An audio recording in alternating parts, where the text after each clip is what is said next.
राधे दोस्तों। एक रामगढ़ नाम का गांव था। उस गांव में एक किसान रहता था। उसका नाम रतन सिंह था, जिसके 4 बेटे थे। रतन सिंह सूरत और सीरत का बड़ा ही अच्छा आदमी था। हर गरीब की मदद करता, दरवाजे पर आए फकीर को कभी भूखा नहीं जाने देता था। उसका ये मानना था, इंसान चाहे जितनी चालाकी करे मगर कर्म कभी उसका पीछा नहीं छोड़ते। और इन्हीं अच्छे कर्मों के कारण उसके पास धन दौलत की कोई कमी नहीं थी। खेत, जानवर, अनाज, रुपया, पैसा, हर चीज से उसका घर भरा रहता था। समय के चलते रतन सिंह बूढ़ा हो गया तो उसे ये चिंता सताने लगी, मेरे मरने के बाद मेरी जायदाद के बंटवारे पर कहीं मेरे बेटे लड़ाई न कर बैठे। कुछ समय बाद रतन सिंह ऐसा बीमार पड़ा कि अब उसकी जीने की उम्मीद ही ना रही। उसने अपने 4 बेटों और अपने एक खास नौकर को बुलाकर अपने बेटों से बोला, यदि मैं इस दुनिया से चला जाऊं तो तुम मिलजुल कर रहना। मिलकर रहने से बड़ी ही बरकत होती है। मैंने तुम चारों के लिए बहुत कुछ छोड़ दिया है। मेरी इसी चारपाई के चारों पायों के नीचे एक एक हांडिया गड़ी हुई है। तुम अपनी अपनी पसंद से ले लेना। इतना कहकर उसने अपने बेटों को वहां से भेज दिया। फिर अपने नौकर से 4 हांडियां मंगवा कर उनमें उस नौकर की मदद से कुछ भरना था। वह भरकर चारपाई के सभी पायों के नीचे चारों मटकों को गाड़ दिया। 2 दिन बाद जब रतन सिंह को यह एहसास हो गया अब मैं नहीं बचूं, तो उसने अपने चारों बेटों को एक साथ बुलाकर बोला, बेटो, धन दौलत के बंटवारे के लिए अक्सर खून खराबा होता है। मैंने अपनी पूरी जायदाद के 4 हिस्से कर दिए हैं। मेरे मरने से पहले तुम्हें तुम्हारे हिस्से का धन देकर जाना चाहता हूँ। मेरे लिए तुम सब आंखों के तारों हो। अब चारों बेटों ने अपनी गर्दन झुका दी। फिर किसान अपने सबसे छोटे बेटे को उसकी पसंद का पाया चुनने को बोला। फिर दूसरे बेटे को भी ऐसा ही किया, फिर तीसरे को और चौथे को। चारों बेटे अपने बाप की चारपाई से लगकर बैठ गए। कुछ पलों बाद किसान ने आखिरी सांस ली। बाप के मरने का गम तो बेटों को था ही, मगर सभी रस्मों को भी पूरा करना था। फिर सभी रस्में भी पूरी कर दी गई। चारों बेटों ने सभी रस्मों को शानदार तरीके से निभाया, क्योंकि धन दौलत की तो कोई कमी थी नहीं। गरीबों में खैरात बांटना कई दिनों तक चलता रहा।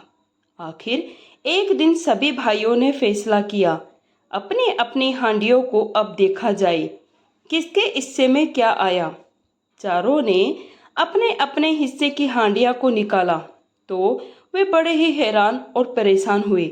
एक हांडी में सोने चांदी के जेवर भरे थे तो दूसरे में हीरे मोती थे, मगर तीसरी और चौथी हांडी में कुछ नहीं था, सिवाय एक में मिट्टी भरी थी और दूसरे में हड्डी। जिन 2 भाइयों को सोने और हीरों से भरी हांडियां मिली वे तो बड़े ही खुश हुए, जबकि मिट्टी और हड्डियों वाली हांडियां जिनके हिस्से में आई थी वे बड़े ही नाराज और दुखी थे। उन 2 भाइयों ने वे दोनों हांडियां लेने से साफ साफ मना कर दिया।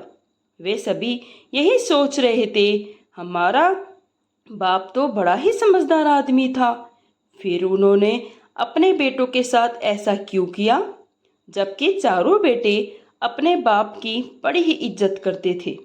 अब उन चारों भाइयों ने आपस में झगड़ने के बजाय किसी अक्लमंद आदमी को तलाश करने की सोची, जो उनका ये मसला हल कर सके। खूब तलाश करने के बाद उन्हें ऐसा कोई आदमी नहीं मिला जो ये बता सके मिट्टी और हांडियों वाली हड्डियों का क्या राज है। फिर उन्होंने फैसला किया, क्यों न राजा के दरबार में जाकर ही इस पहेली को सुलझाया जा सके, क्योंकि रतन सिंह की राज दरबार में बड़ी ही इज्जत थी। चारों भाई अब पूरी तैयारी के साथ राज दरबार की ओर चल पड़े। रास्ते में उन्होंने देखा राजा का बेटा घोड़े पर बैठकर शहर को जा रहा है। तभी एक भाई ने राजकुमार से बड़े ही अदब से पूछा, राजकुमार जी, क्या राजा साहब महल में मौजूद है? राजकुमार ने बड़ी ही बेरुखी से जवाब दिया, महल में ही है, मगर दिमाग रूप से ठीक नहीं है। सभी भाइयों ने सोचा, ऐसा नेक दिल राजा पागल कैसे हो सकता है? शायद राजकुमार अपने बाप से नाराज है, इसलिए ऐसा बोल रहा है। खैर, आपस में सभी भाइयों ने यह तय किया कि महल तक एक बार जरूर चलकर देखना चाहिए।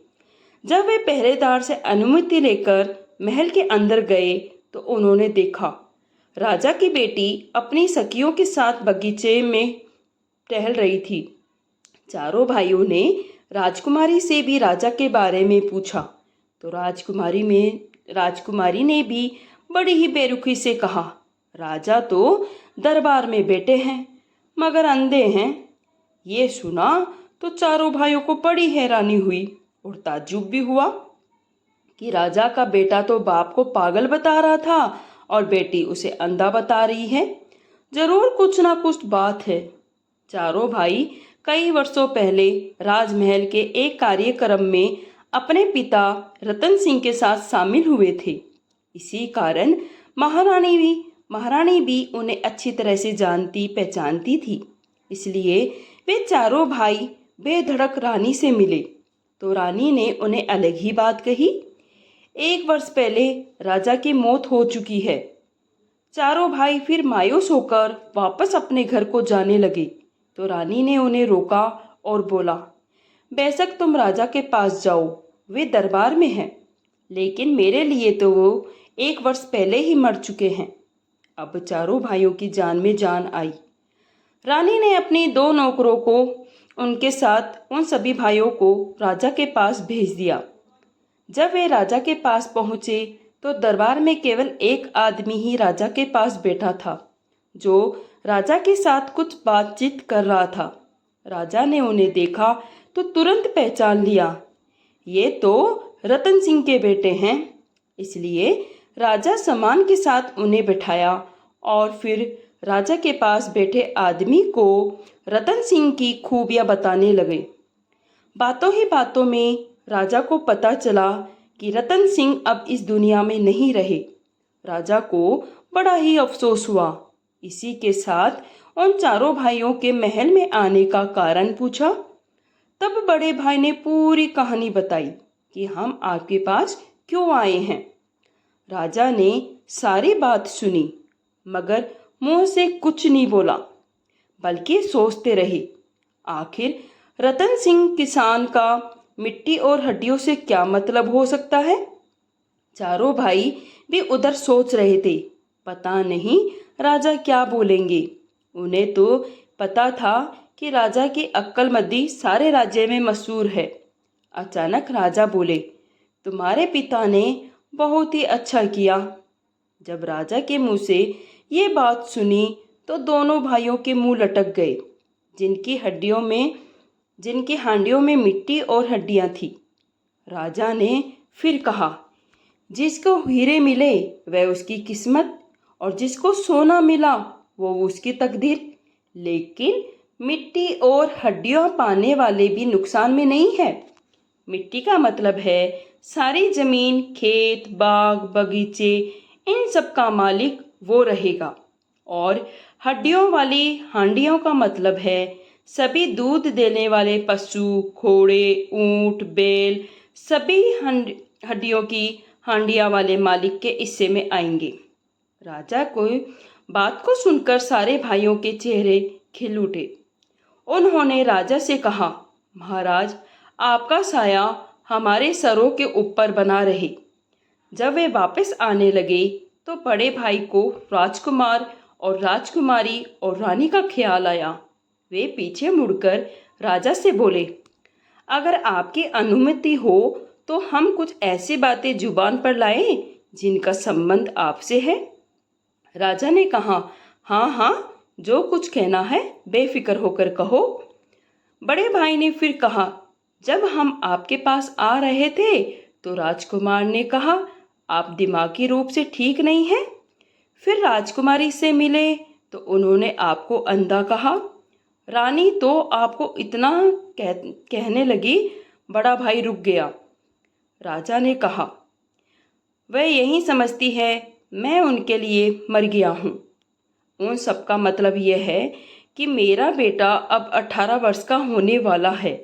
मैं चाहता हूँ वह पहले अपनी पढ़ाई पूरी करे और फिर कोई अच्छी सी लड़की देखकर मैं उसकी शादी कर दूँ।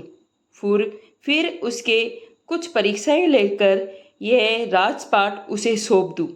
मगर वह हथेली पर सरसों जमाना चाहता है, यानी मैं उसे अभी के अभी इस राज्य का राजा बना दूँ।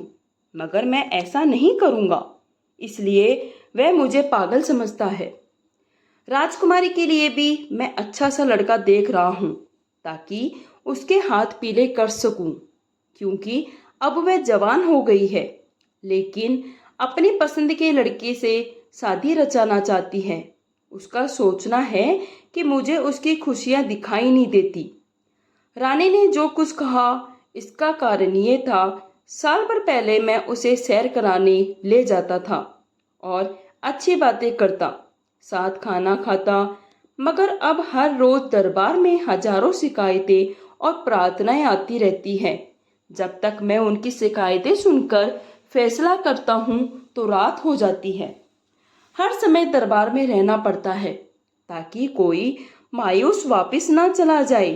इसलिए रानी को मेरी कमी महसूस होती है, मगर उसे ये सोचना चाहिए भगवान ने ये काम मुझे ऐश करने के लिए नहीं दिया।